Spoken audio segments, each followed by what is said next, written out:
Radhe Krishna everyone. मेरा नाम है आस्था और मेरा यूट्यूब चैनल है आस्था खंतवाल के नाम से। और इसमें मैंने भगवत गीता सीरीज में आप लोगों के साथ में भगवत गीता के अध्याय 1 यानी कि कुरुक्षेत्र के युद्ध स्थल में सैन्य निरीक्षण उसके 13 श्लोक ऑलरेडी डिस्कस कर लिए हैं। आज मैं आप लोगों के साथ में डिस्कस करने वाली हूँ भगवत गीता के अध्याय 1 का 14वां श्लोक यानी कि 14th श्लोक।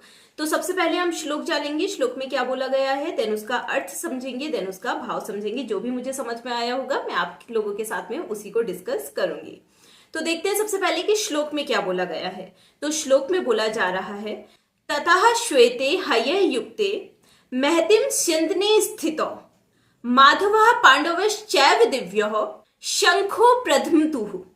अर्थात दूसरी ओर से सफेद घोड़ों के द्वारा खींचे जाने वाले जो रथ है उस पर आसीन होकर श्री कृष्ण और अर्जुन ने अपने अपने दिव्य शंख बजाए। तो समझते हैं कि अब इस श्लोक से भाव क्या निकल के आता है। सबसे पहली बात तो इस श्लोक में बताया गया है कि श्री कृष्ण और अर्जुन ने अपने अपने दिव्य शंख बजाए। तो यहाँ पर पहला शब्द तो जो दिव्य है वो क्यों कहा जा रहा है अर्जुन और श्री कृष्ण के शंखों को, यही जानने योग्य है। तो जैसा कि हमें मालूम है श्री कृष्ण स्वयं भगवान है, स्वयं ईश्वर है और वो इस युद्ध में अर्जुन या फिर पांडवों की सेना के साथ में है।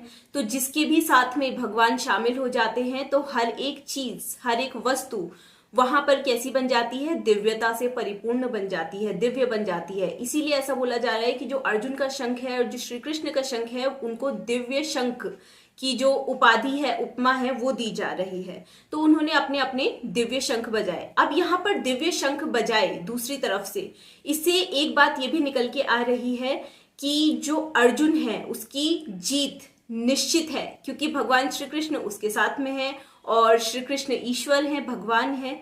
और साथ ही साथ जिसके साथ में भगवान खड़े हो जाते हैं उसकी जीत, उसकी विजय और साथ ही साथ जो लक्ष्मी है उसी की तरफ हो जाती है। ऐसा कहा भी गया है, जयतु पांडुपुत्राणाम ये शाम पक्षे जनार्दनः। अर्थात पांडु पुत्रों की जय हो, क्योंकि उनकी तरफ भगवान श्री कृष्ण है और जहां भगवान श्री कृष्ण होते हैं वहीं उनकी पत्नी जो कि लक्ष्मी जी हैं वो भी होती हैं। तो इसलिए अर्जुन या फिर पांडव पुत्र जो हैं उनकी जीत सुनिश्चित है और उनकी तरफ ही जो लक्ष्मी है उनका आशीर्वाद भी सुनिश्चित है।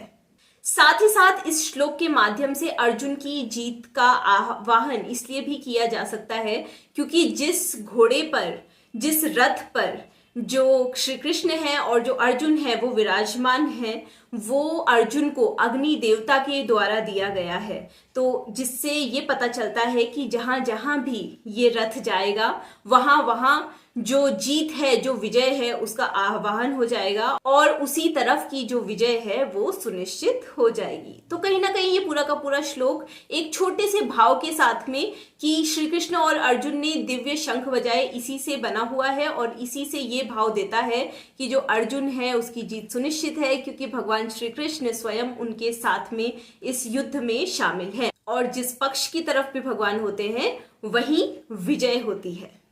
तो ये तो था भगवत गीता के अध्याय 1 का 14th श्लोक यानी कि 14वां श्लोक। अब अगले वीडियो में हम बात करेंगे अध्याय 1 के श्लोक नंबर 15 की। तब तक के लिए नमस्कार।